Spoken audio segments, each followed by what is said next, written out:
Have you ever heard of a Beyblade tournament that was so amazing, so spectacular that it changed the world of Beyblade forever? If you haven't, let me tell you about it. It's called Nightwing's Blader's Kingdom, and I want to break it down to you, and hopefully with your help, we can cycle back and you can help revamp it for the X generation. So let's get started. Now, let's get started by going over exactly what this tournament was. It was a Beyblade tournament during the Burst generation, and it went from October 2021 to June of 2022. The world's greatest Beyblade format. I want to explain to you everything that went into the format. Who it was for, why it was made, what it did, how we did it, and everything involved in this. Now, this tournament, I will say, was the best of the best and the creme de la creme. But of course, I'm extremely biased because I came up with the idea. But let me explain to you how I came up with the idea, what it is, so we can have some fun. So the tournament was called Nightwing's Blader's Kingdom. I based it heavily off season 1 of the Yu-Gi-Oh anime.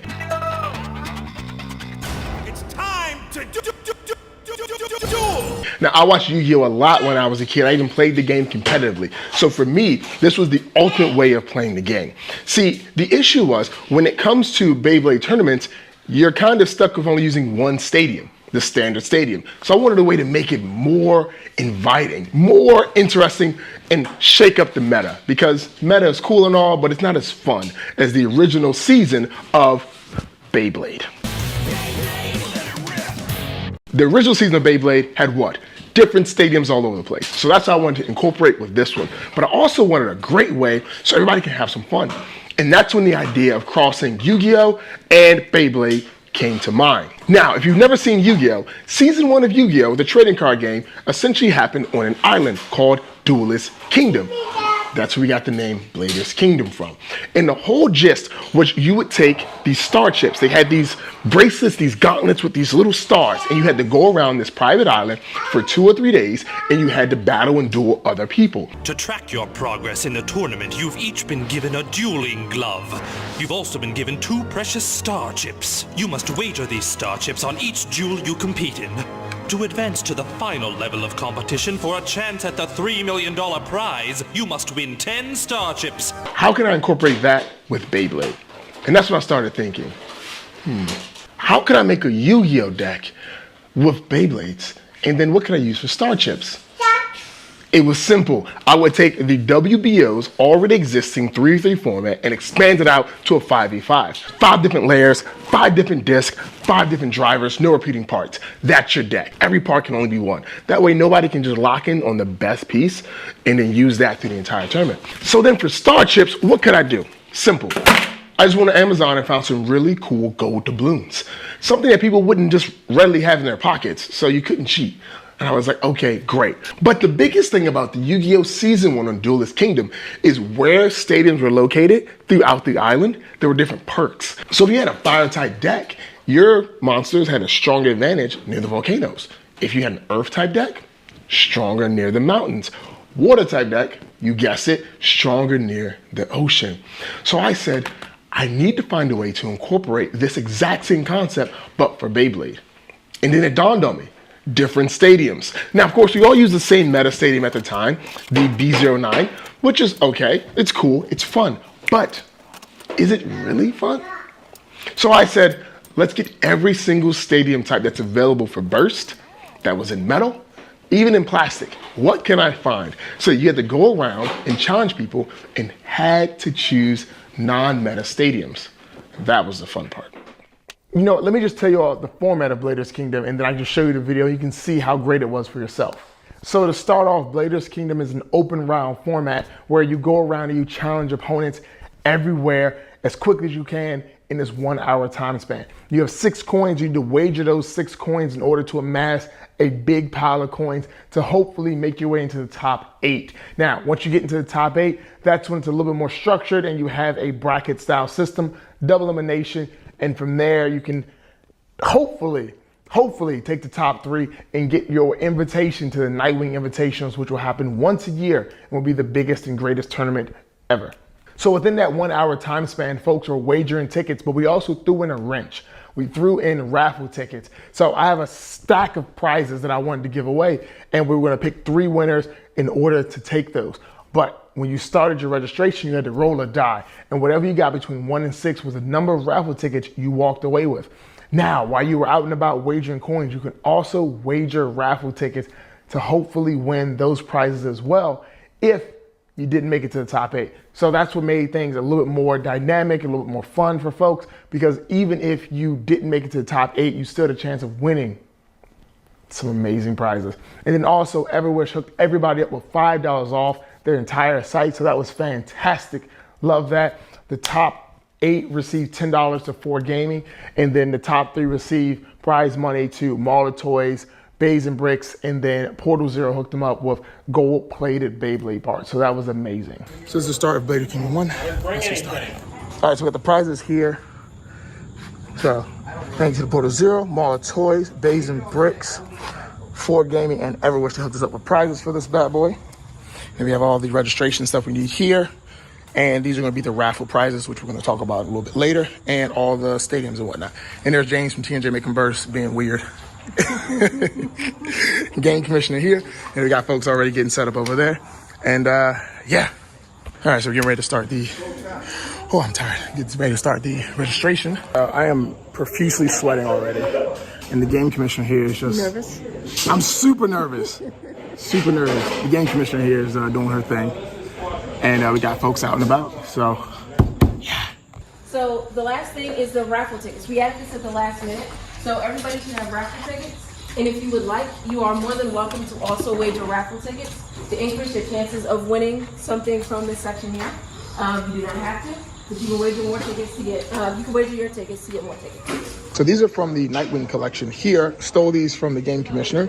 We got this secret prize here, Command Dragon, Astral, Lord, Guilty, and then the 3 launchers here that you can select from if you win the raffle. The open rounds have just started. It's 1 hour to go. And yeah, we're going to see. So we got to get these challenges started. So I explained to you what Bladers Kingdom was. But the bigger thing is why did I even come with this idea? Because sure, it's an amazing tournament, but why is it needed? Why does the market need this? Why does the Beyblade community need this? And this is what I came up with. So when I was going to Beyblade tournaments in 2021, the biggest thing I noticed with tournaments was a few things.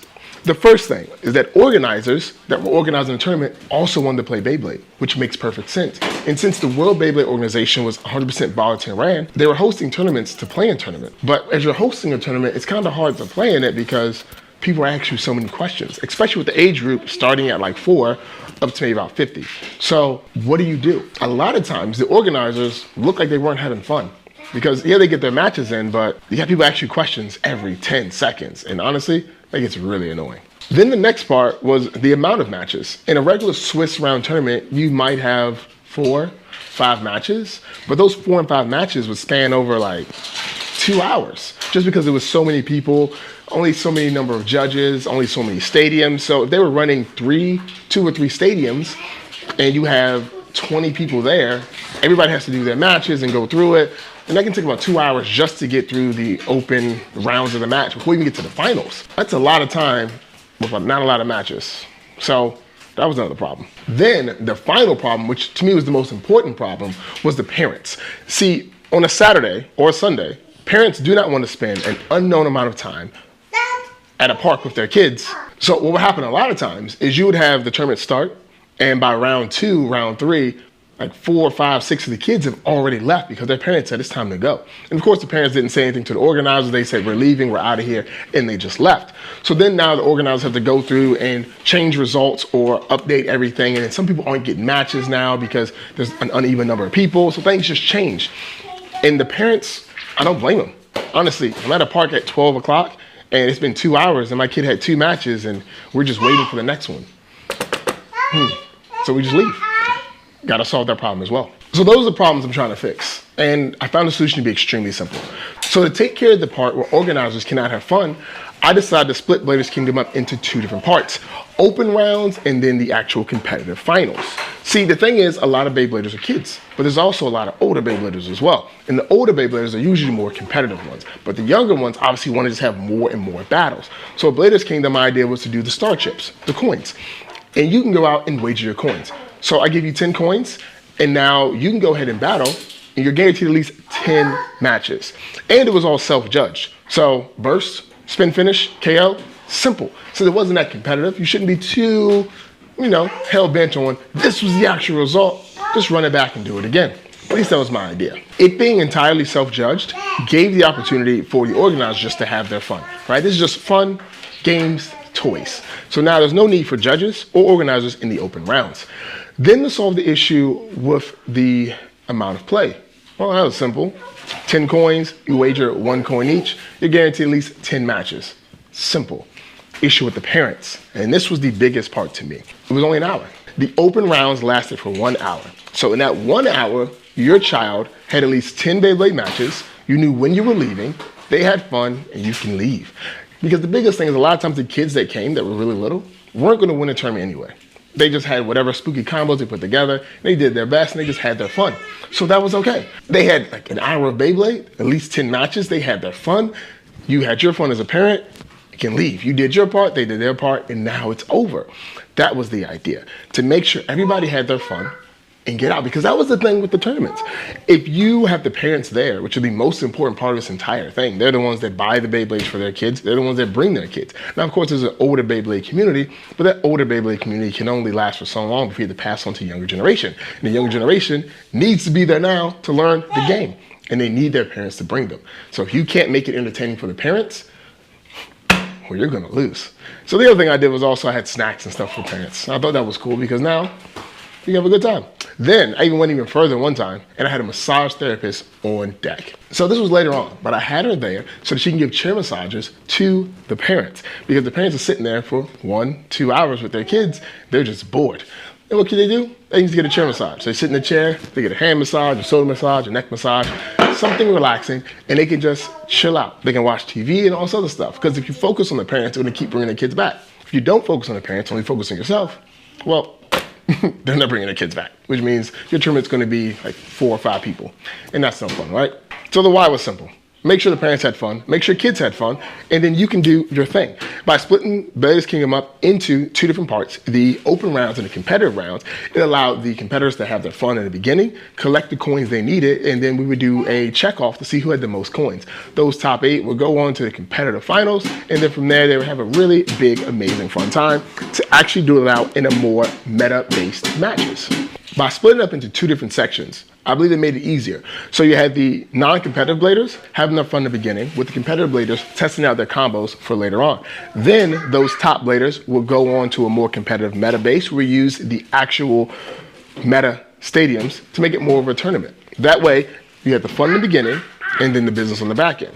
It was only 2 hours. The first part was an hour, and then the finals was an hour. So for 2 hours, right? And then the older folks that were usually there, they already knew what the deal was, because that was their whole Saturday. That was their plan for the whole Saturday, was to play Beyblade. The parents got out in an hour, everybody else got to stay. That was the idea. Simple, super simple. At least I thought so. So like any other Beyblade tournament, it needs to be held somewhere. So the idea was, where am I going to have this tournament? I reached out to GameStop and I got some yeses, but honestly, it just wasn't large enough.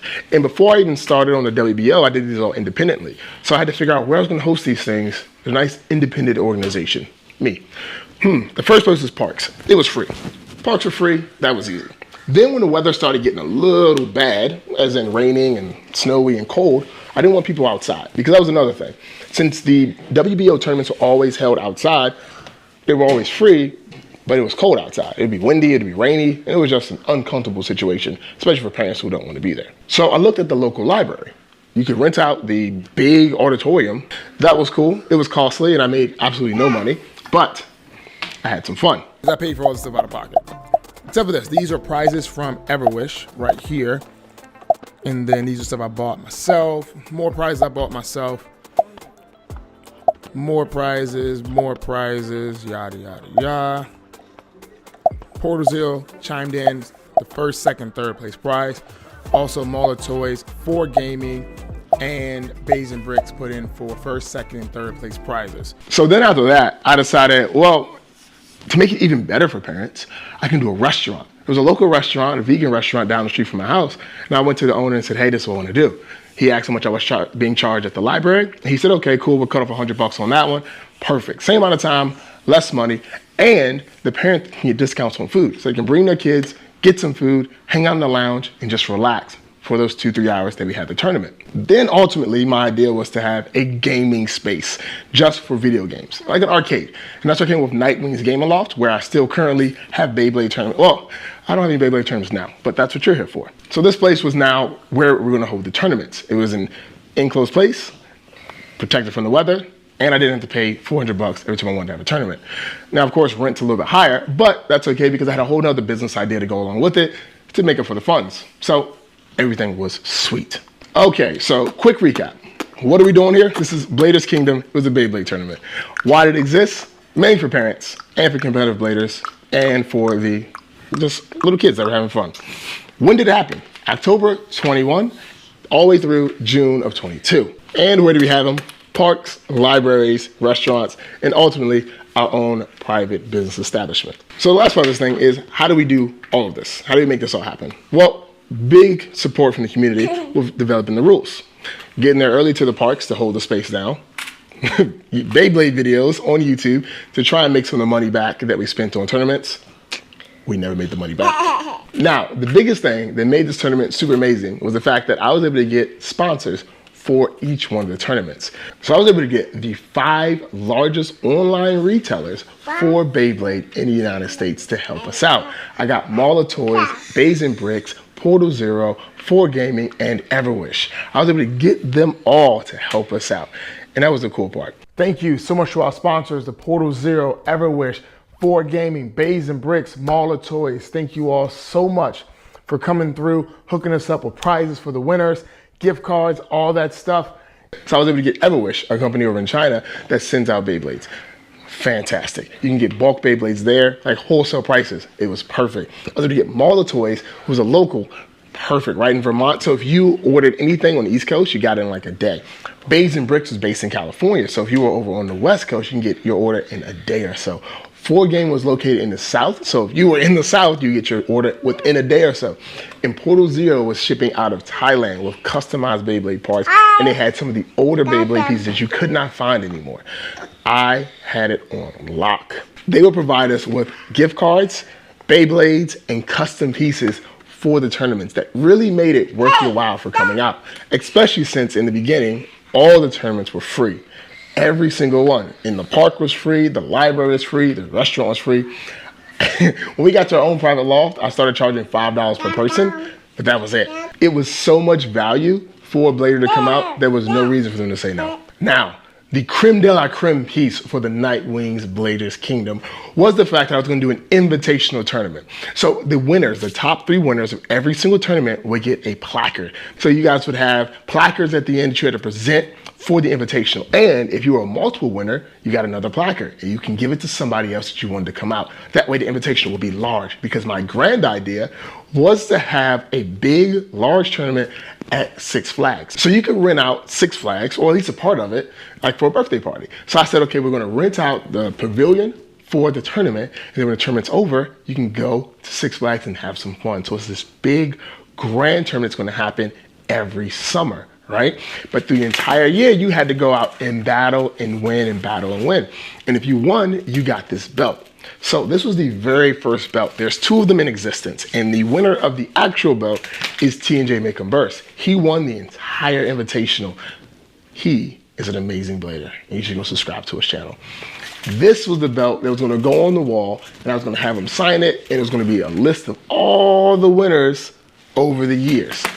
Now, again, we only made the season 1, but that's where you guys can come in, help me revitalize it to bring it back, because I still think it's an amazing thing, and I'm back in the mood to do it again. So that grandiose idea of having a large-scale tournament at Six Flags, and then eventually getting bigger and bigger and bigger, so it became a worldwide thing, was awesome.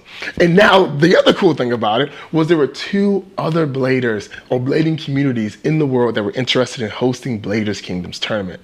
There was Saze Games down south, and there were the Blade Nights over in the UK. So now we were starting to get international, and this is amazing. After hosting about 4 or 5 tournaments, that's when they reached out and they said they wanted to host it in their area. And I said, this is perfect, because now the people that win your tournament, they can come down to the big tournament, the Invitational, and battle with us. And that was the biggest part ever. That was the part I was so excited about because now it's a big World Cup for Beyblade. Oh, it was going to be amazing. Now at this point, you maybe ask yourself, well, if it was so great, why did it stop? Honestly, I just kind of lost interest. After the tournament, a lot of folks didn't like certain things about it, and it was just, it was too much energy for something that cost me a lot of money, and I was on for fun. I stopped having fun. And when I stopped having fun with things, I stopped doing it. So I said, you know what? Put it on the back burner. And since then, since 2022, I really haven't done a Beyblade tournament. Because why? I lost interest in it. But I'm kind of getting it back. So again, that's what you all are here to help me with. Now with that, I presented you all with every bit of information I have on Bladers Kingdom, why it exists, what the purpose was, who it was for, everything. And I need your help to make this into an X format. See, the biggest thing for me with Bladers Kingdom and the style was the variety of stadiums. But X all has the exact same gimmick. They all have the rail. So there's only really, what, 3 stadium options now? Maybe 4? I don't know how much fun that is. But again, I haven't played. So I don't know. Would that be fun? I have the regular X Stadium. I have the Hasbro Stadium. I could get the 3v3 Stadium or the 3-person Stadium, and then that folding Stadium. But is that enough variety to really make it interesting? Or do you think it doesn't really need that part? That part was kind of a dud. Because again, that was one of the parts the more competitive bladers didn't enjoy. So it was too gimmicky, it wasn't fun, it wasn't enjoyable. I personally felt otherwise, but everybody has their opinion and I respect it. Then I was also thinking with X, instead of doing a 5v5, just do a 3v3 because that makes it easier for people to have Beyblades. Because when I was thinking 5v5, I was thinking everybody has Beyblades, but that wasn't always the case. A lot of people had fake Beyblades. So we lent out a bunch of parts, and a bunch of parts went missing and got stolen and got broken. Side note, like someone stole one of my Beyblades. And I was like, why would you do this? But it is what it is, right? So thinking with the 3v3, the rules could be the exact same, no repeating parts, and 1st to 7. Something like that would be pretty simple. But again, I don't know how entertaining that is because, I don't know. X to me is kind of meh. So now you have all the information for this thing. Please, if you can, in the comments below, let me know what you think about the format. I'm gonna post a link to the previous rules that have not been updated in years. Let me know what you think if you read them over. What could be changed? What could be fun? What could not be fun? What do you think? Because again, I thought Bladers Kingdom was the greatest way to hold a tournament. It was fun in the front for everybody, and then in the end was more competitive. That way, everybody had a good time, no matter what your skill level was. But ultimately, it wasn't loved the way I thought it was. So, how can I bring it back? Because I will say, did I really ask for a lot of community input on it? No. Because I think the greatest way to ruin an idea or a passion is to invite a bunch of people to help you out with it, because then it's no longer yours, it's a bit of everybody's, and that can kind of mess up the whole vibe. But that could have been my mistake. Not enough community input on the idea, because a lot of folks in the community just said it was a terrible idea anyway. But I will say though, there was one large tournament that was held by Ford Gaming in the Carolinas. And we went there, it was awesome, it was amazing. I took pictures, I recorded video, it was great. And the following day, we had a Bladers Kingdom scheduled. And a lot of competitive bladers that travel from all over the country to come to this big tournament participated in Bladers Kingdom. Now, a number of them had been vocal online how this was a terrible blading format. But when it was all said and done, all of them said, I was wrong. This was actually really fun. It was enjoyable. I had a great time. So it's one of those things where you have to experience it to really enjoy the benefits of it. Anyway, I appreciate you all for watching. Do me a solid favor, subscribe to the channel, like this video, and if you can, go home and tell your dad you love him. If you have any questions about anything in this video I didn't cover or it doesn't make any sense, let me know in the comments below and I'll explain it to you. Thank you so much again for watching. I appreciate you. Have a beautiful and amazing day. See you.